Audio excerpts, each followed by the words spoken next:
આ સાથે જ ગુજરાતમાં સૌથી વધુ સુરતના 4870 વિદ્યાર્થીઓએ A1 ગ્રેડ મેળવ્યો છે. સુરત જિલ્લાનું 86.75% પરિણામ જાહેર કરવામાં આવ્યું છે, જેના પગલે સ્કૂલો ખાતે પહોંચેલા વિદ્યાર્થીઓ ખુશીથી ઝૂમી ઉઠ્યા હતા. સુરતના નાના વરાછા વિસ્તારમાં આવેલું કૌશલ વિદ્યા ભવનમાં વિદ્યાર્થીઓએ ઝળહળતું પરિણામ મેળવ્યું હતું. કૌશલ સ્કૂલમાં 248 વિદ્યાર્થીઓમાં 83 વિદ્યાર્થીઓએ A1 ગ્રેડ મેળવ્યા છે.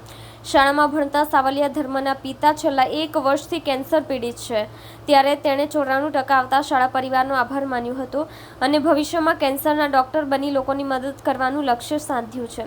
શાળાનું 99.59% પરિણામ આવતા શાળા પરિવારમાં ખૂબ ખુશીનો માહોલ જોવા મળ્યો હતો.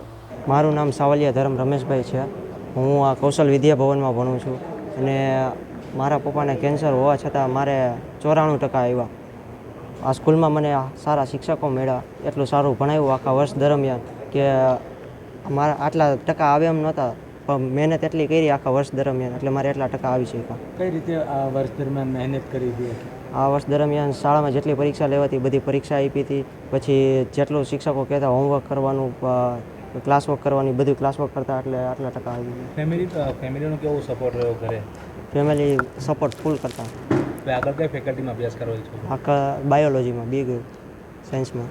હિંમતભાઈ જયાણી. કઈ પ્રકારનું પરિણામ રહ્યું છે આપણા બાળકનું? કઈ સ્કૂલમાં અભ્યાસ કરે છે? કૌશલ વિદ્યાલય નાના વરાછા સ્કૂલ શાળાની અંદર અભ્યાસ કરે છે મારું બાળક, અને ખૂબ જ સારું શાળાનું પરિણામ છે. અને ઘણો આનંદ થાય છે કે બધા જ વિદ્યાર્થીઓ એમ કહીએ તો 100% રિઝલ્ટ છે, એટલે કોઈપણ વિદ્યાર્થી સાથે અન્યાય ન થયો હોય એવું મહેસૂસ થાય છે, કારણ કે બધા જ વિદ્યાર્થીઓ આજે ખુશ છે.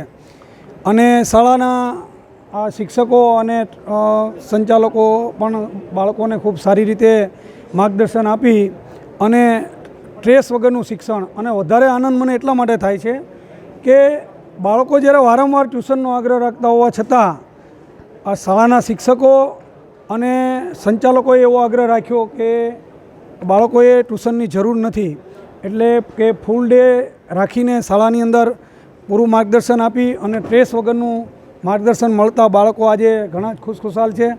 અને શાળા પ્રત્યે આપણને ખૂબ જ આનંદ અને બાળકો પ્રત્યે ખૂબ ખૂબ સહાનુભૂતિ અને આગળ વધે એના માટેના પ્રયાસો કરે, એ માટે આજે શાળાના પટાગણની અંદર બાળકોને શુભેચ્છા અને અભિનંદન આપવા માટે અહીંયા ઉપસ્થિત. મારું નામ અકબરી ક્રિશ રમેશભાઈ છે. આજે હું આટલું સારું પરિણામ મેળવી શક્યો છું, તે બદલ મને ખૂબ ખૂબ અભિનંદન પણ મળ્યા છે. અને મારી શાળાનો ખૂબ સપોર્ટ હતો, અને શિક્ષકોનો પણ ખૂબ સપોર્ટ હતો, અને મારા વાલીઓનો પણ ખૂબ જ સપોર્ટ હતો અને સહકાર હતો. તેથી જ સારું મસ્તીનું પરિણામ મેળવી શક્યો છું. અને દરરોજનું કામ હું દરરોજ કરતો, તે બદલ મને આ સારું પરિણામ મળ્યું છે. અને મિત્ર વર્તુળ પણ મારું સારું હતું, અને તે બધાનું પણ સપોર્ટ સારો હતો, એટલે આજે મારું આ ઇનામ.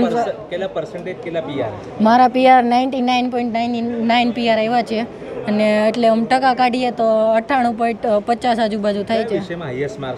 હાઈએસ્ટ માર્ક 4 સબ્જેક્ટમાં છે, 100માંથી 100. સાયન્સ, SS, મેથ્સ અને કયું હતું? સાયન્સ, SS, મેથ્સ અને સંસ્કૃત.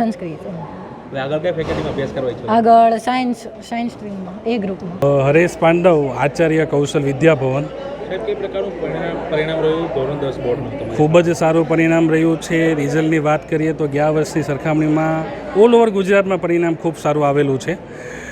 અમારી સ્કૂલની વાત કરીએ તો ટોટલ ગુજરાતી અને અંગ્રેજી માધ્યમના ટોટલ 248 જેવા વિદ્યાર્થીઓએ પરીક્ષા આપેલી હતી, જેમાંથી માત્ર એક જ વિદ્યાર્થી નિષ્ફળતા પ્રાપ્ત કરી છે. એટલે 247 વિદ્યાર્થી પાસ થઈ શાળાનું પરિણામ 99.59 આવેલું છે. અને A1 ને A2 ગ્રેડની વાત કરીએ તો થોડાક ગર્વથી વાત કરવા જેવી છે કે આવું રિઝલ્ટ લગભગ ગુજરાતની કોઈ શાળામાં નહીં હોય એટલી ટકાવારીમાં, A1 ગ્રેડની ટકાવારીમાં 104 વિદ્યાર્થી, 248માંથી 104 વિદ્યાર્થી A1, 83 વિદ્યાર્થી A2, અને ટોટલ આમ જોવા જઈએ તો A1 ને A2 પર્સન્ટેજમાં તો 75% વિદ્યાર્થીઓ કે જેને 80% ઉપર રિઝલ્ટ પ્રાપ્ત કર્યું છે. આટલું સારું પરિણામ છે. શિક્ષકોએ બાળકો પાછળ આખા વર્ષ દરમિયાન કઈ પ્રકારે મહેનત કરી? મહેનતની વાત કરીએ તો વર્ષ દરમિયાન અમારું પ્લાનિંગ પહેલેથી ફિક્સ જ હોય છે.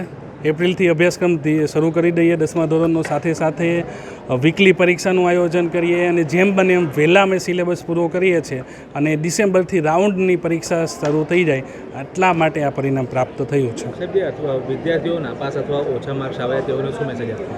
વિદ્યાર્થીઓને એટલો જ મેસેજ છે કે જુલાઈમાં ફરીથી પરીક્ષા આપો અને 2 મહિનામાં પૂરેપૂરો સમય આપી મહેનત કરીને રિઝલ્ટ ફરી તમે લાવી શકો છો. એટલે માટે ખૂબ ખૂબ શુભેચ્છા એના માટે.